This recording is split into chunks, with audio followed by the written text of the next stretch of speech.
My name is Jerm. This is Jerm Warfare, the battle of ideas.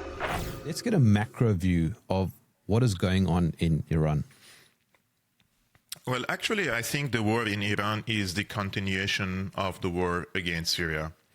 And this has been clear since 2011 that Syria had to be knocked out or pacified, or a puppet government should come in Damascus. So Iran would lose its access to the Mediterranean and would lose access, its logistical access and military access also to Lebanon and to Gaza.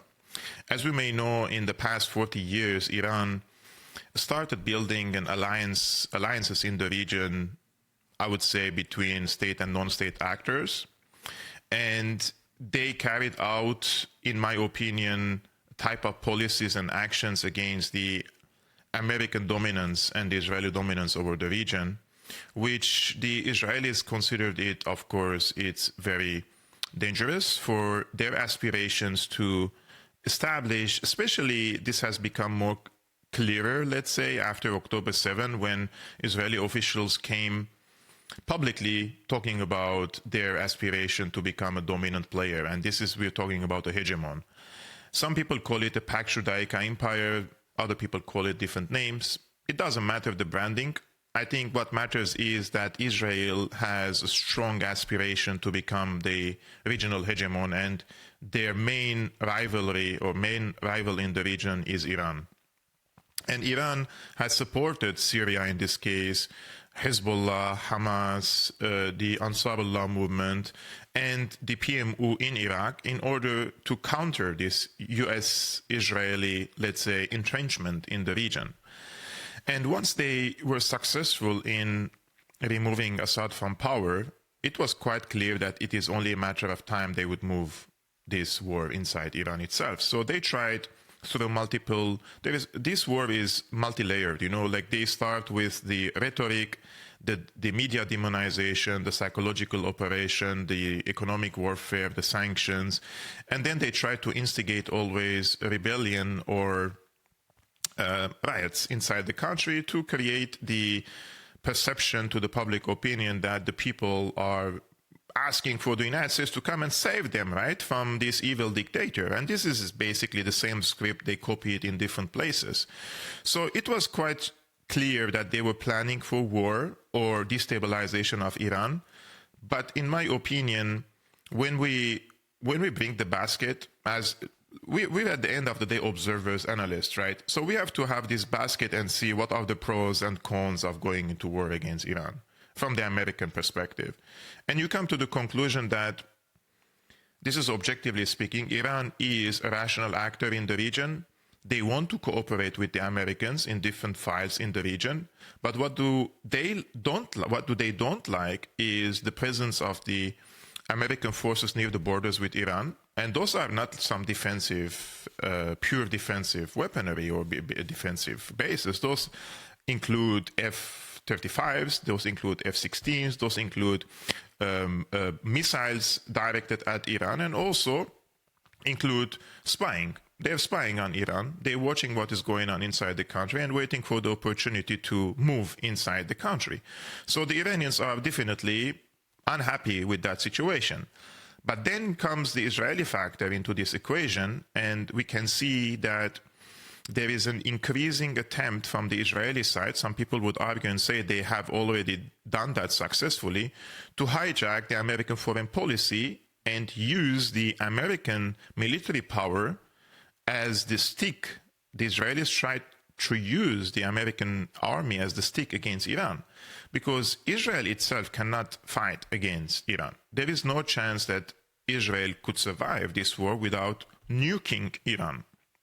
So they need this air bridge, they need the supply chains, they need the logistics, the intelligence, the satellite, and what they also need, Americans have advanced, they call it the early detectors of the missiles coming from Iran against Israel. So basically, in Saudi Arabia, Qatar, Bahrain, Kuwait, and the UAE, Americans have the technology to detect the ballistic and hypersonic missiles being fired from Iran, send the data to Israel, and American and Israeli air defenses try to intercept them over the Israeli skies.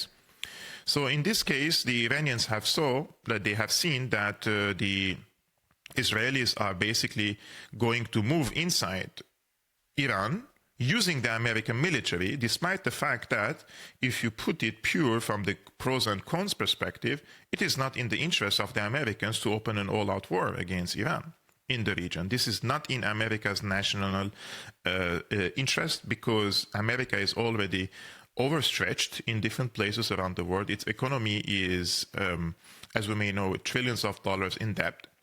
And at the same time, the mood inside the United States, especially in the MAGA base, people have voted for Donald Trump because he said no more forever wars.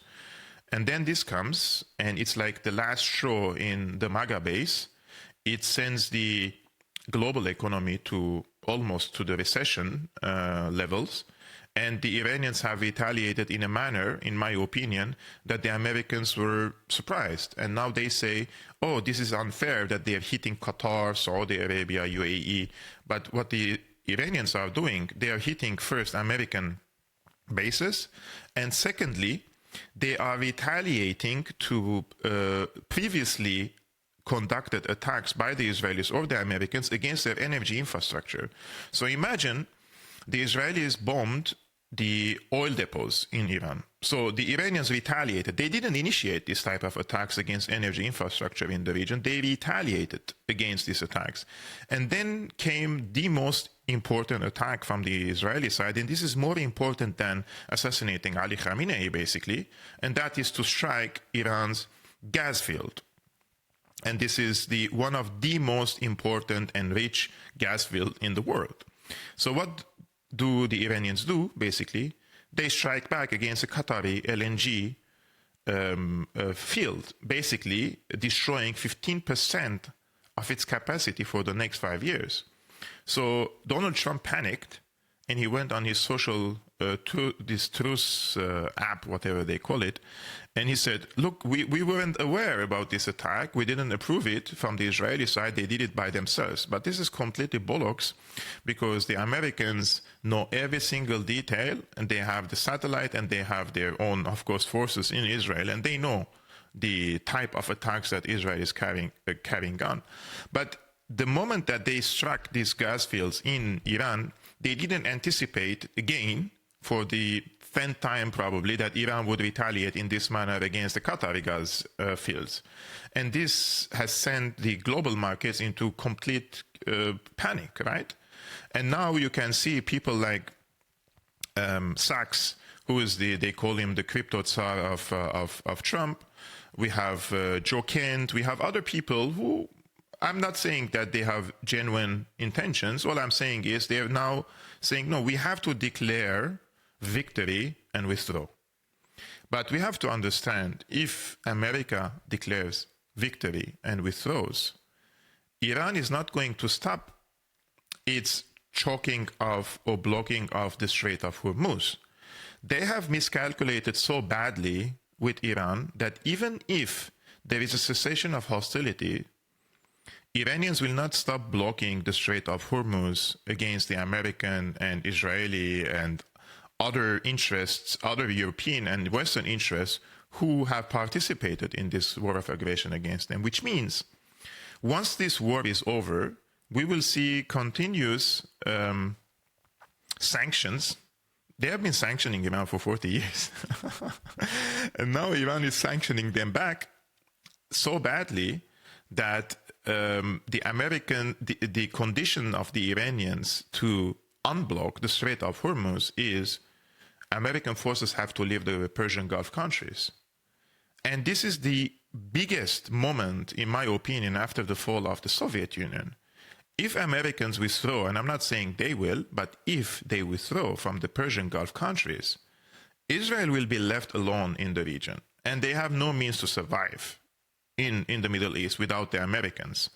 Will the Americans withdraw or not? I suspect that the Americans will withdraw.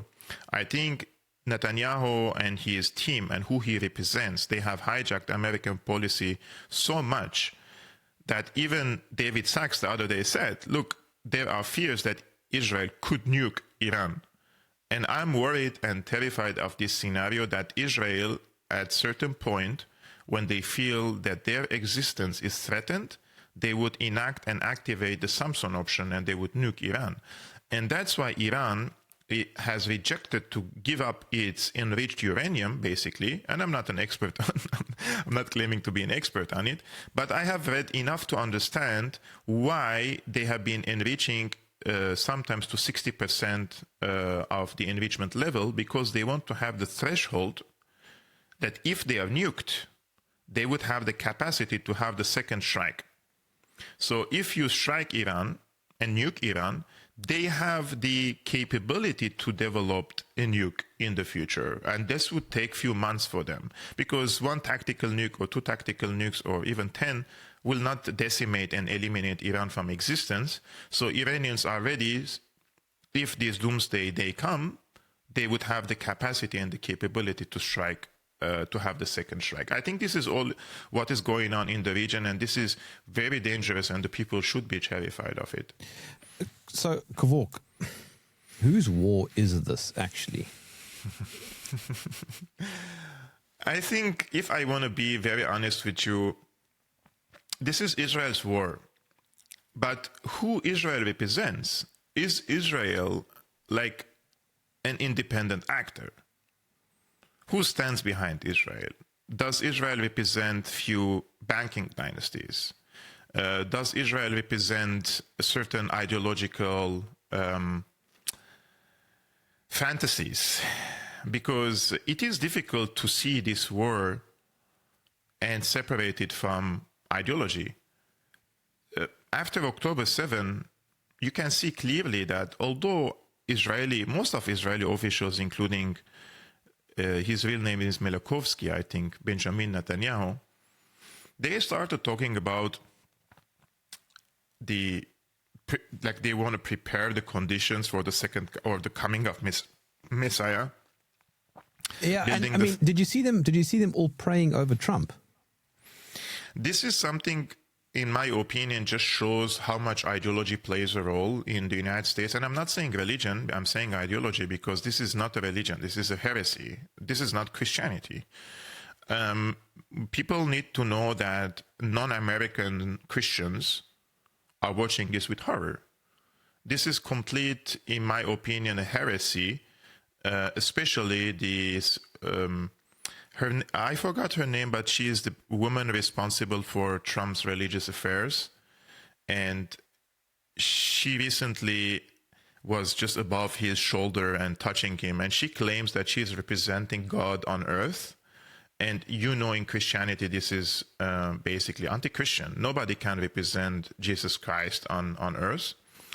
And the way this woman speaks, it's quite clear that there is some psychopathy behind it. This woman is very radical, that I would compare her to the ISIS of Christianity, basically. And the ISIS of Islam is what they call in Arabic Khawarij. Khawarij means the people who left the true Islam and they have their own interpretation. And she is the Khawarij of Christianity. So in this case... Isn't her name Paula White Kane, I think? Paula White, yeah.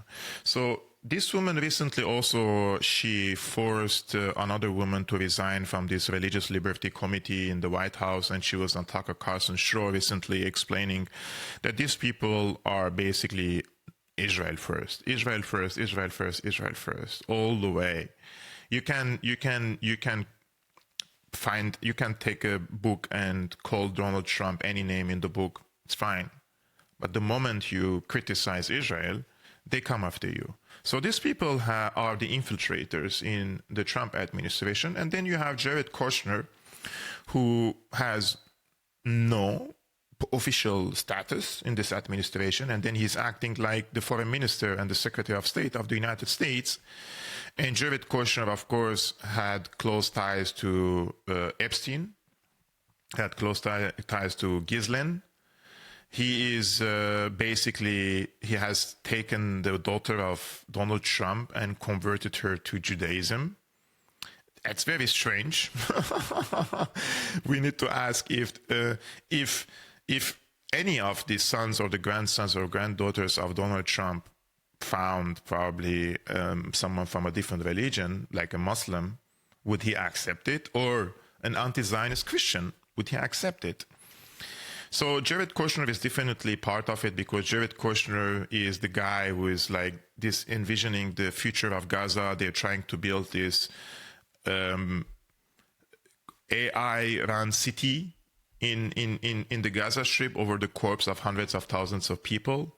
But then you have also the Greater Israel Project in the region, which is part of this Gaza, Palestine, Syria, Lebanon, Iran. It stretches between the Nile to the Euphrates. But when you put the map in front of you, who is the one player that stands between the Greater Israel Project? It's Iran. There is no state actor in the world, not even China, not even Russia, not even any other power that stands against this Greater Israel Project.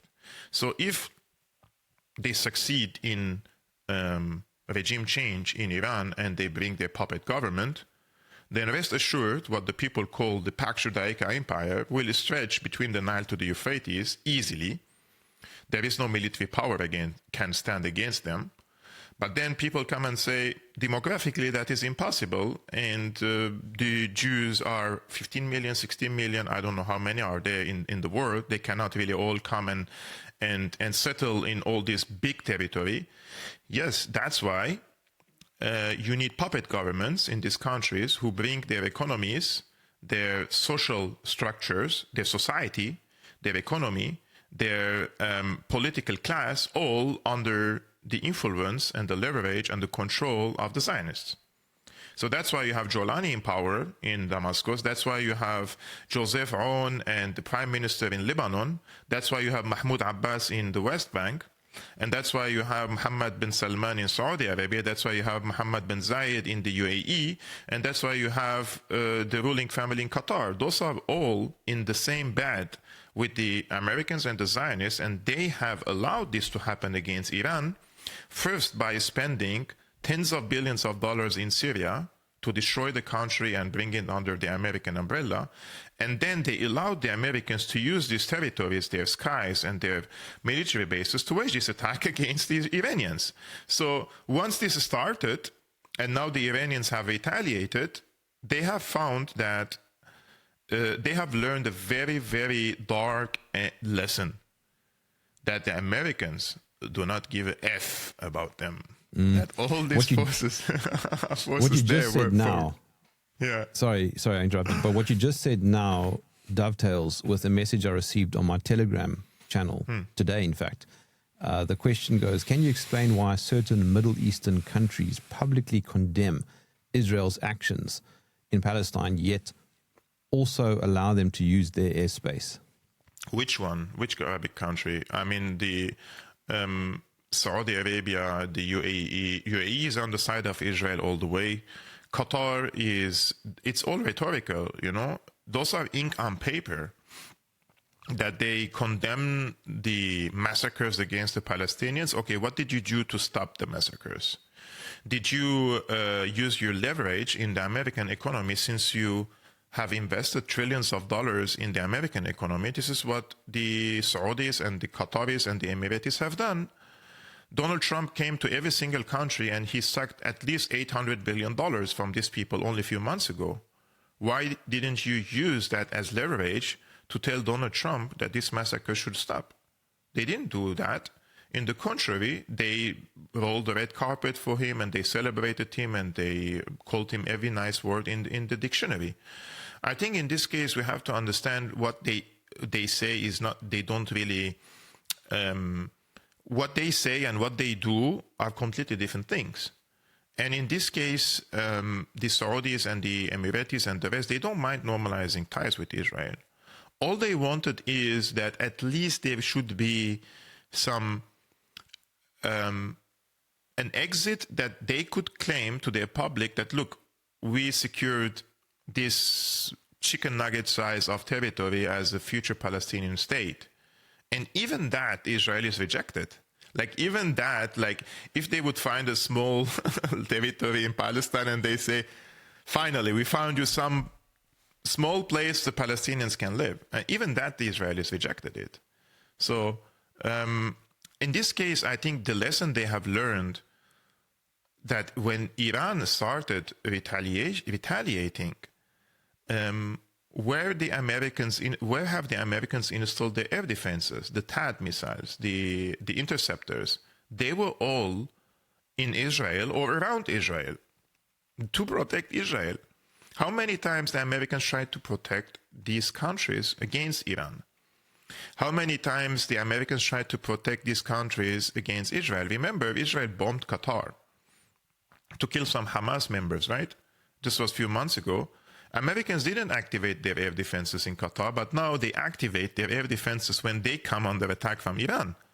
So what does this tell you about the intentions of the Americans there? I think after this war is over, these Persian Gulf monarchies, of course, if they are independent, they would rethink about their relationship with the United States. It has proven to be a burden on their security, because were it not for these American forces conspiring and planning for attack against Iran, these countries would not have come under attack. So the American forces basically are not a source of protection of these countries. They have become a source of paranoia for Iran, and hence, and eventually, a source of a target. It's a target for you, and those are sitting ducks basically in the Persian Gulf. In my opinion, the Persian Gulf monarchies, they have no excuse, brother. They have no excuse. If Iran, after 40 years of sanctions and all sorts of warfares against them, they managed to build a nation state and based on state institutions to the extent that you kill their supreme leader and they replace him. You kill their national security advisor, they replace him. You kill the elite commanders and they replace them. And then they retaliate in a very calculated manner, which means there is a deep state inside Iran that however, how much, it doesn't matter, you kill their leaders. It's just they give birth to new ones. And Iranians, if they can do it, what is the excuse of Saudi Arabia, which owns more wealth than Iran, to build state institutions in their own country and build an army that they could protect themselves? Why do you need American forces to protect you? And against who? Against who, basically?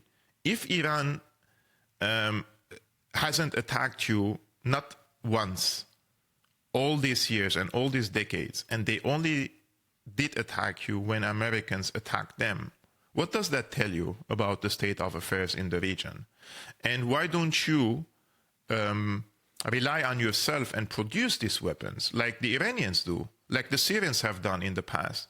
You have all this massive wealth, and all you do is import.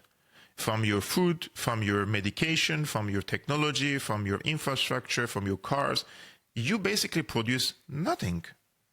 You're just a consumerist, and the Americans see you as a milking cow. They milk you, and then when they're over with you, they will throw you just like any other ally they have thrown in the past. So if Iran emerges victorious from this, there will be massive changes in the Persian Gulf monarchies. But the counter-argument is that Iran does attack, but through proxies. Against who? Americans? They do, yes. But against the Persian Gulf monarchies, they have not attacked. They don't have proxies in Saudi Arabia or the UAE or Qatar. They have their allies in Iraq, and they attack against the American interests. They have their allies in Yemen, and the Yemenis were subjected to how many years? 5 to 8 years of genocidal war against them by the Saudis.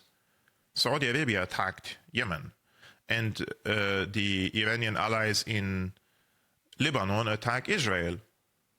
Previously, Iranian allies in Syria attacked against ISIS, Nusra, and those were the proxies of Saudi Arabia and Qatar.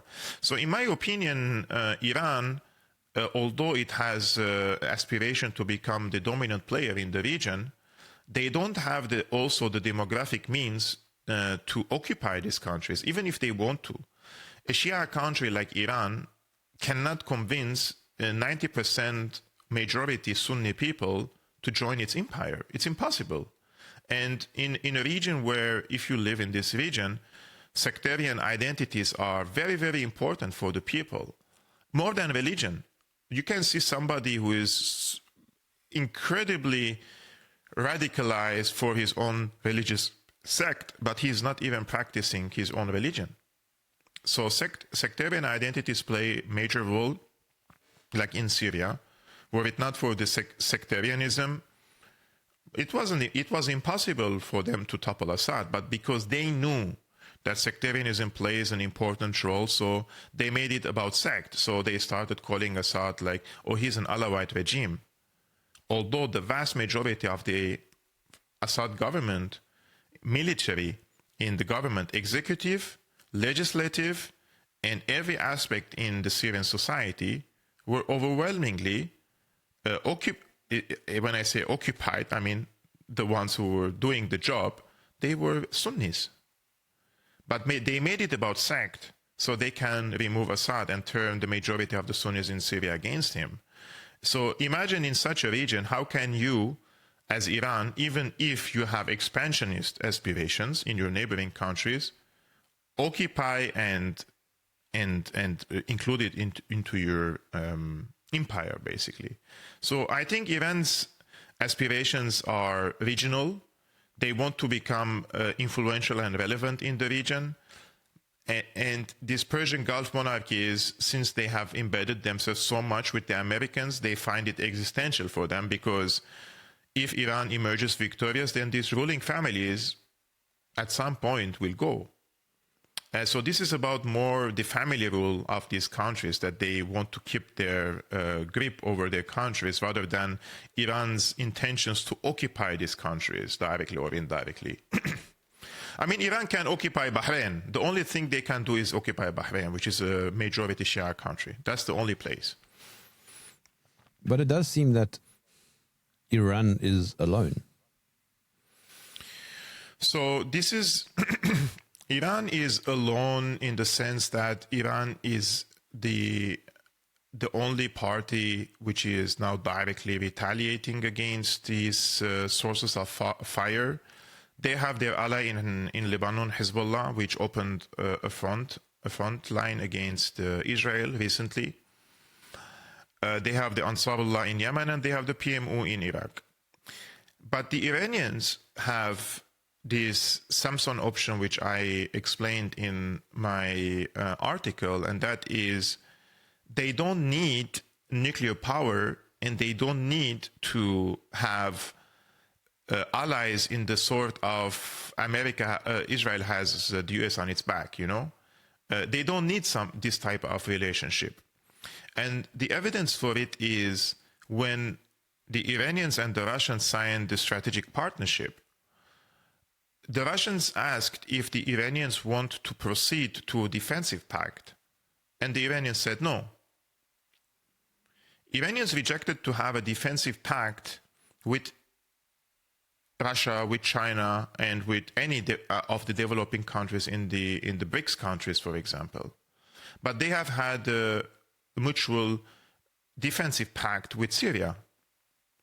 And this explains you a lot that Iranians want to become and want to stay a regional player in the region, and they don't have this aspiration to be part of or under an international power such as Russia or China in this case. And they have developed a strategy of, if we're going down, we take you down with us. If you're going to destroy our Persian heritage and Persian civilization and history, we're going to take you down with us. And that's the Samson option of Iran. And that is not a nuclear program, but rather the plan to keep the global economy suffering to the extent that we could see a global reset. You remember during COVID, these MFs were continuously telling us, we need, what do they say? We need a reset and... build back better. Build back better, yeah. So Iran is going to build back better for them. I think this is a Samson option, and that is, you don't need to have a fleet, you don't need to have a strong navy. All you need to have is drones and underwater drones just disrupt the Strait of Hormuz. And this is around 20% of the global energy source. Imagine 20% of the global energy source is paused now. What's going to happen to the energy prices everywhere? I'm sure your respected audience already know, everywhere the prices are skyrocketing. So what Iran is doing is they're holding this as a card against the Americans. And that's why they don't need these big alliances of friends. All they need is, from the Russian and the Chinese side, two things: air defenses from Russia, satellite jammings from China, and they have got these jamming technologies against the Elon Musk's satellite internet, which they were used to motivate the rioters a few weeks ago. And at the same time, they need the, look, I don't want to fall into the trap of the mainstream media. The mainstream media always says that this bank of targets that Iran is hitting in the Persian Gulf countries, those were data, and the data were shared by Russia, and Russia has given them the locations.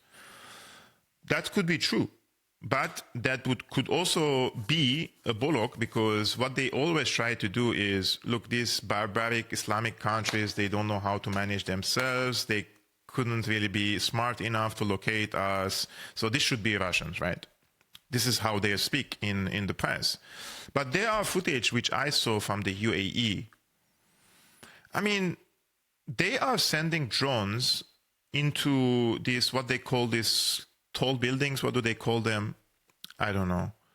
The sky something. And this drone is going inside the room of a CIA Oh, you mean meeting. skyscrapers? Yeah, skyscrapers. So you have an Iranian drone flying all the way, and those drones fly so low altitude that the air defenses do not really catch them. And it goes directly inside the room of a CIA meeting in the UAE, in Dubai. So they either have assets in the UAE, giving them concrete locations, basically, or some other international player is also cooperating with Iran. And in this case, I believe that Russia and China have an interest in keeping Iran strong in the Middle East. They don't want to intervene directly on the side of Iran, but they want to make sure that this war would be as costly as possible for the Americans. That's why I say this is the least intelligent decision America could have taken, to go to war against Iran of this sort, to overstretch, to overexpand, to exhaust its resources, to destroy the MAGA base, and give the impression to the world, to the extent that the foreign minister of Oman wrote an article 2 days ago or yesterday, I think it was in the Foreign Policy, and he argued and said America should take back its foreign policy. Like, he doesn't say Israel, but from who? So now you have also public opinion in the world that this was Israel's war, this was not America's war, and that Israel has taken America to war. Now you have, imagine, the most loyal ally of the United States, right? Great Britain. They don't want to come. They don't want to come to this war. They asked the German defense minister here. They don't want to come on the side of America in this war. The party here in Germany called the AfD, and this is on the right.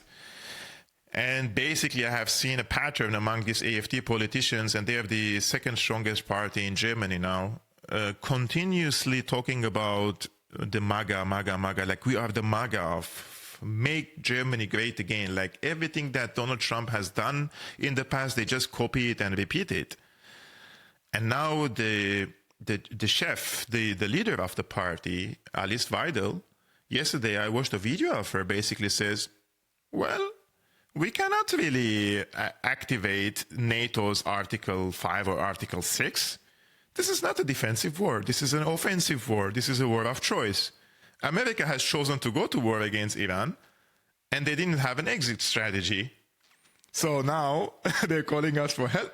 No, I don't think that this is our problem now. So I think there is this, when it comes to your own interests and when it comes to your own economies, the least to say. I mean, who's paying the higher prices here? The people, right?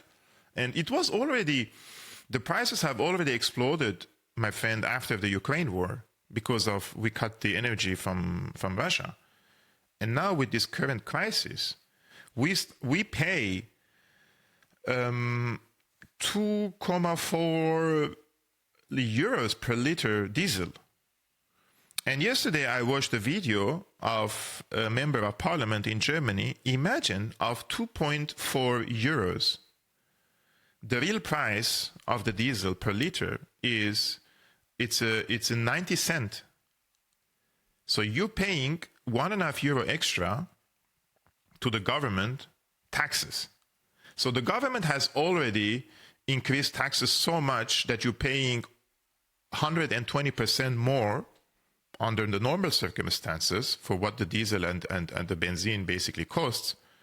And then you have this spike of the global prices and it becomes more expensive. So our groceries have become 35% more expensive after Ukraine. And now with this crisis, you go to the supermarket and you say, okay, so where is the limit? How much can we, as just ordinary people living here, afford these prices? Meanwhile, the moment you get your salary, 2/3 of it is gone between taxes and the bills and the rent. So they're sending people also below the middle class, which will lead into social turbulences in these countries if this American policy continues in Iran. So these governments are also like, no, this time it's too serious for us. Will they act against it? They don't have any means. This is the thing with Germany, for example. Germany doesn't have any capacity to say no to America. They have tens of thousands of soldiers here. And the Americans, in my opinion, they have established the type of system after World War II here and the educational system that the people are naturally feeling closer to the Americans, and they should be. They are in the West at the end of the day. But when it comes to the foreign policy, in my opinion, there has to be a separation of how much these countries should go behind the United States in this type of wars that is harming not only ordinary people, because at the end of the day, politicians, some politicians care, some politicians do not care about the people. But if the crisis comes too big and too strong, that would cause a huge turbulence in the country, that would shake the social fabric in the country, that would reflect on the elections next year. 2 years later from now, we have elections in Germany. So these politicians also want to stay in power, in their position. So that's why I think there is going to be major changes after this Iran war that people didn't really anticipate. I myself didn't really anticipate it. I have to agree and say that I was wrong. I thought that Iran will, as they say, they will swallow the pill, and it's a poisonous pill, but it's a necessary pill that keeps you there and puts you in some sort of Cold War with the United States instead of opening an all-out war. I think the Iranians were flexible, but then when the war started, they went all into this. That Donald Trump says, we didn't expect them to do that. It's unfair what they're doing. I'm like, excuse me, for the past 40 years, from the most junior official in Iran to the most senior official in Iran, they're telling you, if you attack us, and if there is an existential threat, we will do this. 1, 2, 3, 4, 5, 6. Like they were telling you, but you said they're bluffing. And you said they're paper tigers. Okay, now is the pay time. Mm. You said earlier that the UK is a massive American ally, but the American political zeitgeist is that Israel is America's greatest ally. If you and I were allies, Kevork, it would be a mutual benefit, right? There'd be a reason for me to be your friend, and there'd be a reason for you to be my friend. What does the United States gain from having Israel as its greatest ally? I think what the Americans wanted from the Middle East is two things. Between the 70s and the 80s and the 90s, of course, they needed the steady flow of the oil from the Middle East. So they had the Carter doctrine that America would use military force to protect its energy supply from the Middle East. But then the Americans have discovered their energy sector, and they are a producer nowadays of not only oil, but also liquefied natural gas. They're selling to Europe, right? And they're self-sufficient. So practically, they don't need the fuel from the Middle East, but they cannot leave this region in the hands of their rivals, namely China. If they allow things to proceed normally in the region and develop normally without foreign intervention and military bases, American military bases, then China will buy most of the fuel from these countries. And what happens to the future of the American intention to revive its economy, its production, basically? You will need cheaper fuels from these countries, or keep your enemies and your rivals away from these markets as much as you can. So there is this intention also to keep China away from these countries. Otherwise, the Chinese will come and build their countries. They will build them in a massive way. They will replace the American AI cities. They will replace their so-called smart cities in these countries. So it's a matter of investment and opportunities also in these countries who possess enormous wealth. But for Israel itself, I think the relationship between Israel and the United States has become like the left hand and the right hand. Like, what is the difference now between Israel and the United States? There is this intermarriage of interests, let's say, between them, that you don't even see the gray zone between them any longer. You see them working as one. Like whoever comes in presidency, it's the similar policies over and over and over again. So what does that tell us about the democratic system in the United States itself? Whoever you vote, you have a president who makes sure that Israel stays dominant in the region. It's a uniparty. It's a no party. So it's a no party, and this is in this article of the Empire Above Epstein. I published it on X and my Substack. These emails of Epstein also gives you the impression that you have structures above the democratically elected bodies, and those are bureaucratic, basically, networks, and people have established networks of people who have interests among themselves, and those people include, of course, the oligarchs, the military-industrial complex, the Silicon Valley, the people who are in the banking dynasties. You see that there is a network of people that we don't interact with. We don't see them on TV outlets giving statements and telling us this is their projects. But then these bodies above the democratically elected bodies are funneling. First of all, they are building bureaucracies. They're building these bodies below them.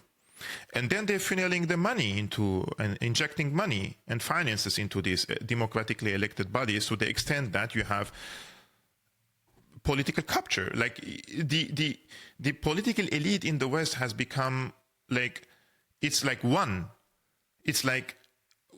person in New Zealand, the prime minister is saying exactly the same thing as the prime minister in Britain. And the prime minister of Britain is saying exactly the same thing somewhere in Argentina with Javier Milei, for example.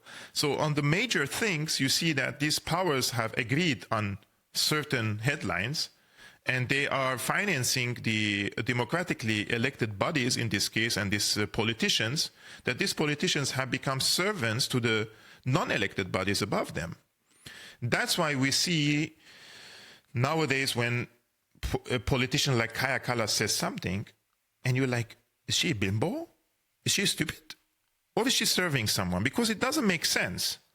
Because I live in Europe, And I know that what she says is basically goes against the interests of the people, but we were told that she's put there for the interests of the people. But when she is, so there is a difference between a politician who is lazy and is not serving the interests of the people, but then you have a politician who is doing the opposite of what the interest of the people is. That's why you start asking questions like, so what is the use of elections? Why we have elections if I would elect someone and then the policy is being imposed on the politician that I elected from above? And this has become like, when you read the Epstein file, you see that there is like a distribution of roles to these people. Like there is a role set for Mark Zuckerberg. There is a role set for Elon Musk. And there is a role set for the other platforms of the social media and Peter Thiel. And then you see these people in public criticizing and attacking each other. And then you have the photos of them together sitting with Jeffrey Epstein in the same room. So I think that even people like Elon Musk and Peter Thiel and Sam Altman and many other people who are basically tech billionaires, they were put there for a certain purpose. And if they go against the interests of the people who put them there, they will lose everything. So I don't think that somebody like Elon Musk is an independent actor in this case, or Peter Thiel. And their technologies, basically, Peter Thiel's technology, the AI softwares, they were used in Gaza to massacre thousands and thousands and thousands of civilians. For example, you have the software he developed called The Gospel. There is a software he developed called Daddy is Home. Daddy is Home means that a Hamas member doesn't have to be militant, because Hamas has political wing, it has education, it has it's pharmaceutical and lots of things. If Daddy is home, bomb them. This is AI moving. This is AI doing, not humans. And this belongs to Peter Thiel. So Peter Thiel's software is in the service of Israel in this case. And adding to what you just said, Palantir's mass surveillance tech was used in the initial strike on Israel. I think it was called Project Maven. Against Iran, you mean? Yes, sorry, what did I say? Yeah, against Israel. I'm sorry. I think in this case, for example, this is one example you brought. A second example, Elon Musk, we spoke about Peter Thiel. Elon Musk has given 7,000, what's his satellite internet is called? It's not the SpaceX. He has his internet provider, right? Through the Starlink. He has given 7,000 Starlink equipments to the Iranian rioters a few weeks ago. He has given the internet to the Ukrainian military. And he has given the internet to the Al-Qaeda forces in Syria in November, December 2024. So they would carry on the PR and the propaganda and live stream their battles. I was in Syria before the regime change. Who can live stream on full HD on his smartphone for many hours? It's impossible unless you have a satellite internet. And this was given to the Al-Qaeda forces in the country. So what is the difference between Elon Musk and any military contractor, basically, who's producing weapons? He's giving them the software they need to operate these weapons. So in my opinion, those are one class of people that it's becoming clear that they don't have our interests at heart, the least to say. And X is now becoming the platform of everything. Like they say, this WeChat in China is the app of everything, that you use it for almost everything. And now Elon Musk wants to make the X as our also bank. But what if I say something wrong on X? What happens to my bank account if I put my finances on X? This is the same social credit system, right? It's a type of social credit system that we have ratings on X, and the Grok basically and the AI of X, it analyzes our posts, and then they say if this person is an obedient good boy, or he's he's doing some controversial stuff, or he's just gone really, really on the radical side, right? If you really went on the radical side, they deplatform you. And if you were critical and influential, but still, 1 feet here and 1 feet there and playing safe, they deboost you. So your reach is gone. It's basically a social credit system. And then if you put all your finances and your money on X, I would highly advise people not to do that. Don't be stupid. Put your money on X banking system, and then don't cry if Elon Musk basically cancels you and you lose your finances as well. It's happening a lot to people. Like now, even normal banks are deplatforming people. And then what about your money? And the same thing goes, by the way, to the crypto. And people thought that these wallets are safe and you can keep your finances. And then some people who were truly controversial for them, they canceled their accounts. They didn't even give them back their money. So what's the solution for this? I think the only solution in my eyes, although this is not even a perfect solution because they could come and sabotage it anyways, is for people to become as independent as possible when it comes to the food and to the water. Like survival things, right? You need to be as independent as possible. You cannot really live in an apartment and you buying all the time from groceries, and without a grocery you die. I think that's the first step. But still, if they want, they could come and take over your land as well. If the doomsday come, they could also take over your lands. That's why people in the United States have guns. Well, I've got nothing against owning a gun. I myself, I like having a gun. I have, in Aleppo, back in the day, I was a kid, and my parents traveled 3 months to the United States, and they left me with my auntie. And my auntie had a very big farm, probably 50 hectares of land. It's an agricultural farm, and my cousins were, of course, similar age, and they taught me how to shoot birds and how to hunt a little bit. And I think the feeling of having your own food is different from going and buying from the grocery.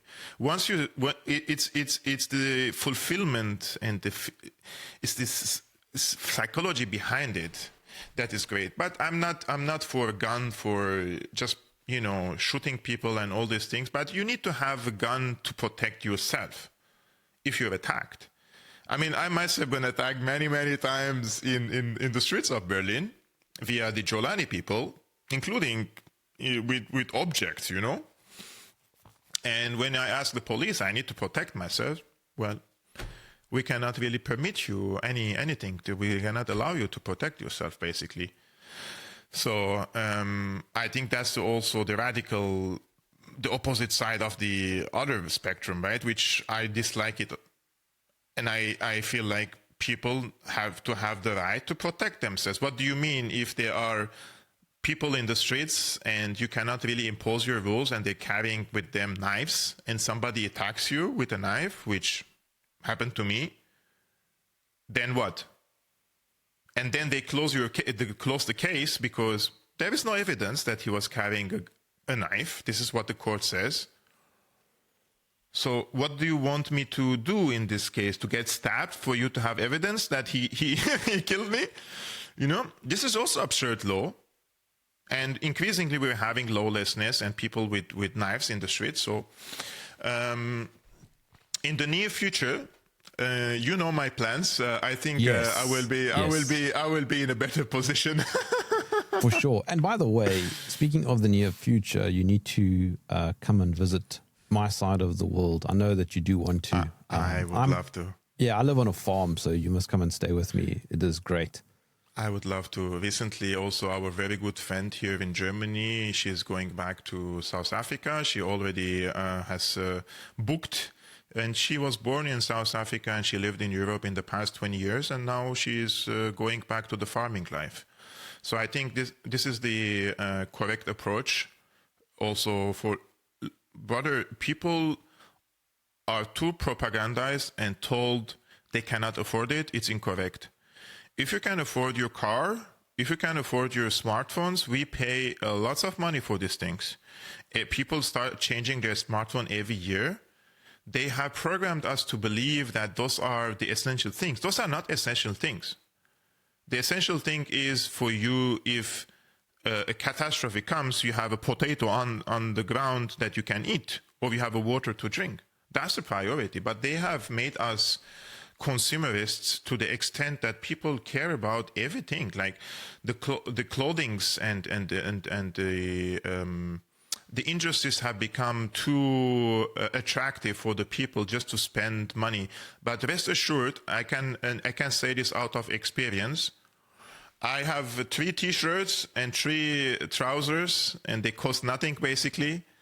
You can live with that. You don't need a new smartphone. You don't need the best car. Because those are all unnecessary things. Just save money as much as you can with your partner. You have a good partner, a good wife with you, and put a plan, and you can manage it in just a matter of a few years. In a matter of 2 to 3 years, you can save enough money to buy a farm. That's for sure. Who benefits the most from this war? So the people who initiated the war, they thought that they could decapitate the leadership and they would create the conditions in the country for the people to rise against the government and topple it. That was the plan, and it failed miserably. And they didn't have plan B.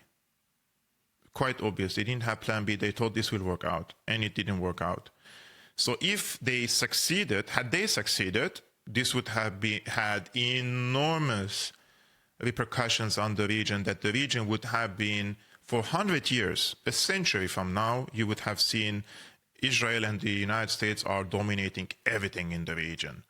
Energy, the infrastructure, the tech in the region, the airports, the telecommunication, the water, everything in their hands. But now that things are going against their plan, and this plan has failed, I think this will help China the most and Iran the most. Iran will become very strong and very relevant in the region, more than what it used to be before the war, because what they have done, basically, they have killed the people who were showing restraint. They have killed the people who were in the gray zone, this brain which connects the military muscle with the diplomatic approach. They killed Ali Larijani. This guy is a philosopher. This guy is a negotiator. This guy is a diplomat. This guy is a thinker. When you kill these people, you replace them with radical ideologues or radical militants. And once you do that, the type of retaliation you will receive from Iran is going to be different. So now the restraints are gone, because Ali Khamenei represented this force between the IRGC and the government. The IRGC wanted to go all the way against the US and the Israelis in the region, and the political class, especially the reformists, were like, no, let's deal with the Americans, let's give them another chance and another chance and another chance. And Ali Khamenei was between them, basically trying to find the balance between these two approaches. You kill this person, you make sure that the militants in the IRGC will dominate over the political class in the country. And this is what is happening now. The IRGC now is in charge of the country. And once the IRGC is in charge of the country, you make sure that Iran becomes more emboldened and more militaristic and more confrontational.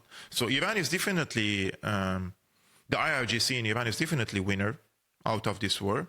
And then you have China. I think China is a big winner if Iran emerges victorious from this. And this would also disrupt America's efforts in the Pacific, in the Far East.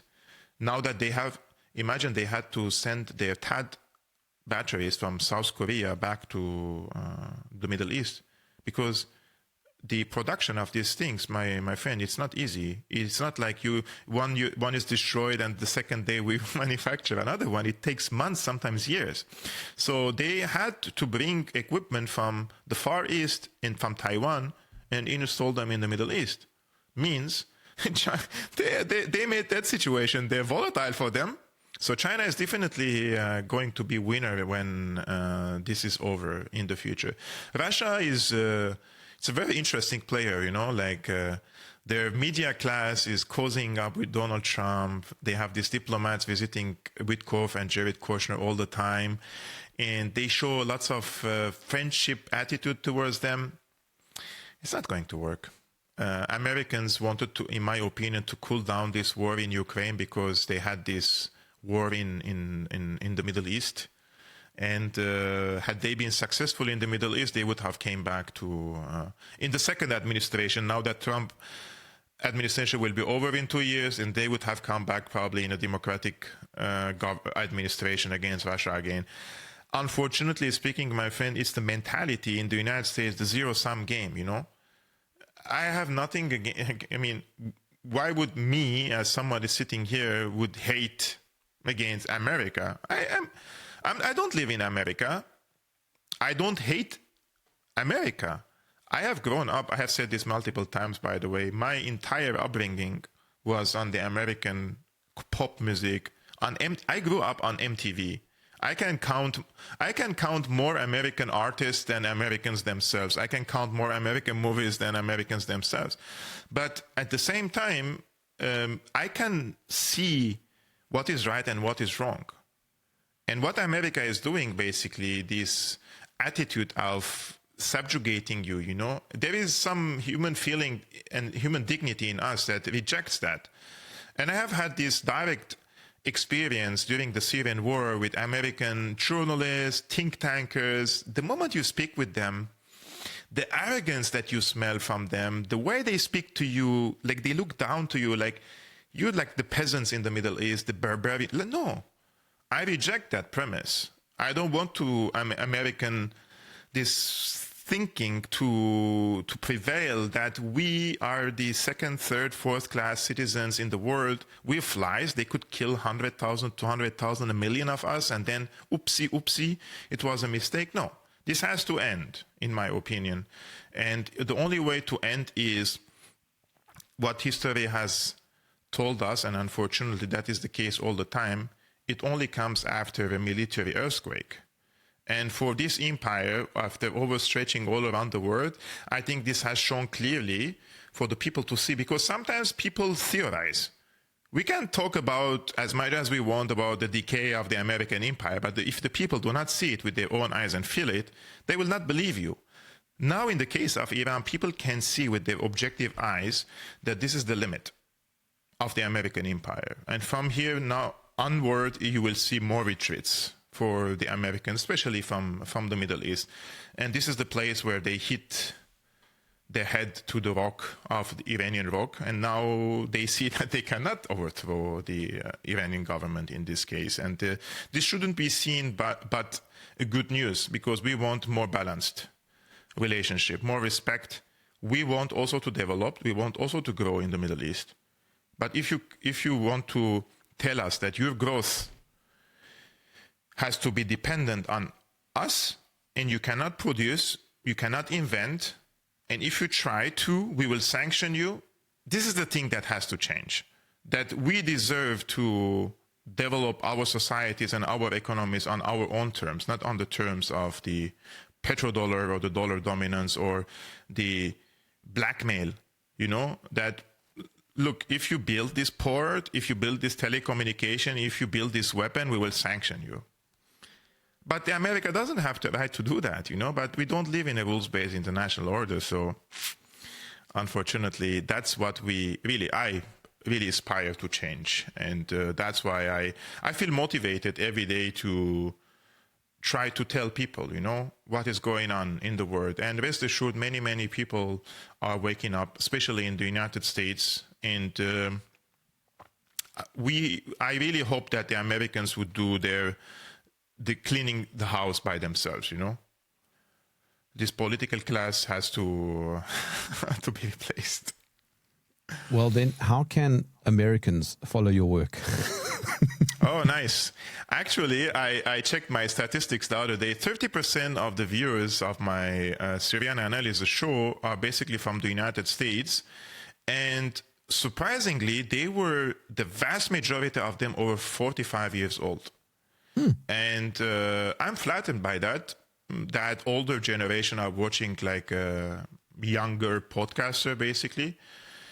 And basically they can watch, I do daily live streamings between Monday to Friday on my YouTube channel called Syriana Analysis. I also stream at the same time on Rumble under the same name, Syriana Analysis. And on my X, Substack, and the other places, it's my personal name, Kevork Almassian. Kevork Almassian, thank you for joining me in the trenches.